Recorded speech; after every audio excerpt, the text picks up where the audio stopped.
চলবে চলছে চলবে কৃষকের স্বার্থ দেখতে হবে দেখতে হবে দেখতে হবে কৃষকের স্বার্থ দেখতে হবে দেখতে হবে দেখতে হবে বিমার ন্যায্য মূল্যের দাবিতে বিক্ষোভে সামিল হলো কৃষকরা শুক্রবার। বিগত মরশুমে আলু চাষে ব্যাপক ক্ষতিগ্রস্ত হয়েছিল পূর্ব বর্ধমান জেলার মেমারি 2 নম্বর ব্লকের চাষিরা। প্রথমবার আলু চাষ করার পর প্রাকৃতিক বিপর্যয়ের কারণে নষ্ট হয়ে গিয়েছিল সেই আলু। আবারও দ্বিতীয়বার নতুন করে চাষ করতে হয়েছিল। অভিযোগ, নষ্ট হয়ে যাওয়া সেই আলুর বিমার অর্থ এখনও পর্যন্ত তারা পুরোপুরি পাননি। তাদের প্রাপ্য বিমার অর্থ ন্যায্যভাবে পাওয়ার জন্য এডিও অফিসের সামনে কালনা বর্ধমান রোড অবরোধ করে বিক্ষোভে সামিল হলেন মেমারি 2 নম্বর ব্লকের বোহার 1 নম্বর অঞ্চলের কৃষকরা।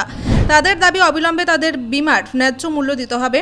ঘণ্টাখানেক ধরে রাস্তা অবরোধ করেন তারা। অবরোধের জেরে যানজটের সৃষ্টি হয় কালনা বর্ধমান রোডে। যদিও জরুরি পরিষেবার ক্ষেত্রে ছাড় দিয়েছিলেন বিক্ষোভকারীরা। এরপর মেমারি 2 নম্বর ব্লকের কৃষি আধিকারিক কৌশিক মণ্ডল এসে কৃষকদের সঙ্গে কথা বলেন। প্রশাসনের আশ্বাস পেয়ে অবরোধ তুলে নেন কৃষকরা। পরবর্তী সময়ে ঘটনাস্থলে মেমারি থানার সাতগেছিয়া ফাঁড়ির পুলিশ পৌঁছে পরিস্থিতি নিয়ন্ত্রণে আনে।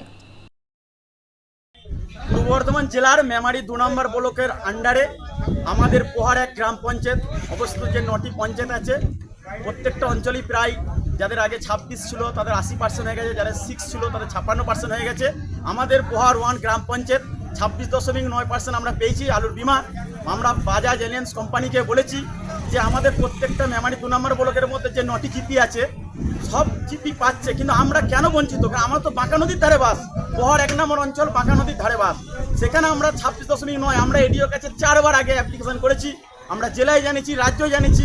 বারে বারে আমরা অবরোধ করেছি স্যার, তখন আমরা রাস্তা অবরোধ করিনি, বারে বারে স্যারকে অ্যাপ্লিকেশন করেছি, স্যার বলতে পাঠিয়েছে আমাদেরকে, স্যার বলছে না যে তোমরাও পাবে ওদের মতো।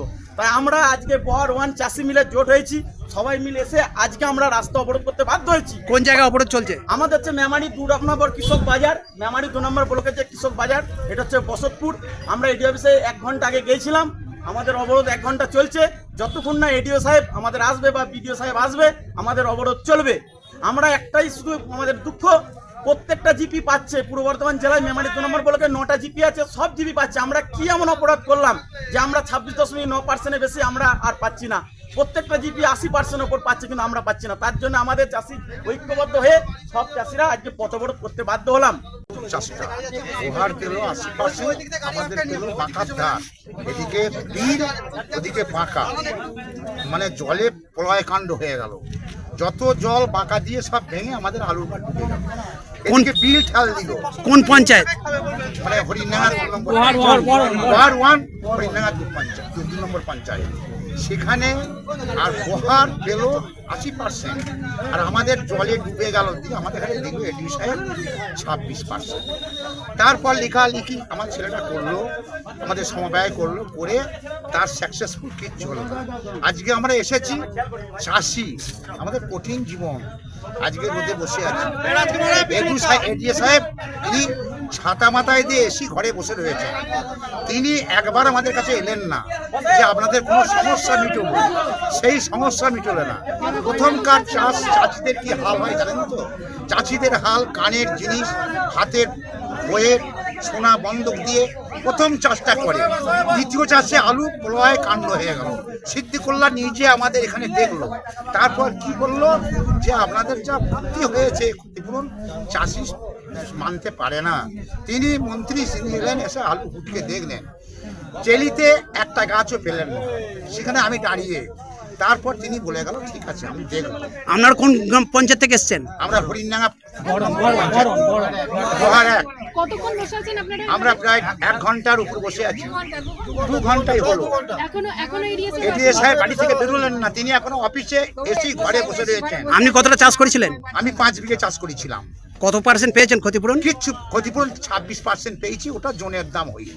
চাষি আলু নষ্ট হয়ে যাওয়ার জন্য ক্ষতিপূরণের জন্য এডিও সাহেবের কাছে এসেছে এবং ওনাকে সম্পূর্ণভাবে বললাম যে কিছু জায়গায় 80%, বেশিরভাগ ক্ষেত্রে আমাদের সেখানে 50% কি 20% ক্ষতিপূরণ একই, অথচ এই ডিসপ্যারিটি, এই যে অসামঞ্জস্য দিয়েছেন, এটা আমরা ওনাকে জানিয়েছি, উনি আশ্বস্ত করেছেন যে পরবর্তী সময় আমরা এটা দেখছি এবং আমরা যে ডেপুটেশন দিয়েছি, ডেপুটেশন দেওয়ার পর আমরা যে পথ অবরোধ করেছিলাম সেটা উইথড্র করে নিয়ে গেছি। যদি এটা এরপরে না হয় তাহলে আমরা আবার পরবর্তী স্টেপ নেব। আপনি কোন জায়গা থেকে এসছেন? আমি এসছি বাংলা শস্য বিমার জন্য করছে।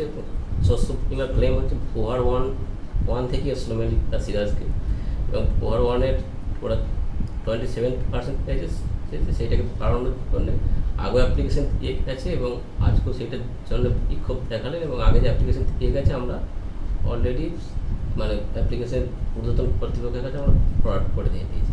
স্যার ও কৃষকদের যেটা দাবি যে এর আগেও মানে মেমারি 2 নম্বর ব্লকের আরও বেশ কয়েকটা পঞ্চায়েতের তাদের ক্ষতিপূরণ এভাবেই পার্সেন্টেজ কম এসেছিল এবং তারা ডেপুটেশন দিয়েছিল বা তারা বিক্ষোভ করেছিল বলে তাদেরটা এসেছে, কিন্তু এরা অর্থাৎ বহার 1 নম্বরের যে কৃষকরা তারা ডেপুটেশন দেয়নি বলে বা বিক্ষোভ করেনি বলে তারা পাচ্ছে না। কি বলবেন বিষয়টা নিয়ে? না, ডেপুটেশন একমাত্র এসেছিলো কুচুর পঞ্চায়েতটা, কেন কুচুর পঞ্চায়েত একটা মানে 6% ছিল, অন্য পঞ্চায়েতের ডেপুটেশন ছিল না কারণই।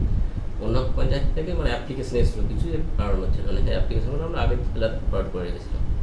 কি বললেন, কি আশ্বাস দিলেন আজ? আশ্বাস দিলাম বলতে মানে এটা ডিসিশন তো আমি নেবো না, ডিসিশনে ঊর্ধ্বতন কর্তৃপক্ষ আমি ওনাদের অ্যাপ্লিকেশন এবং ওনাদের বক্তব্যের উপরে তুলে কাগজ করেছি, আবার করবো। এবার ডিসিশন ওখান থেকে হবে, মানে ডিসিশন এলে আমরা ইয়ে করতে হবে। মৃত্যুঞ্জয় যশের রিপোর্ট, সুন্দর বাংলা নিউজ।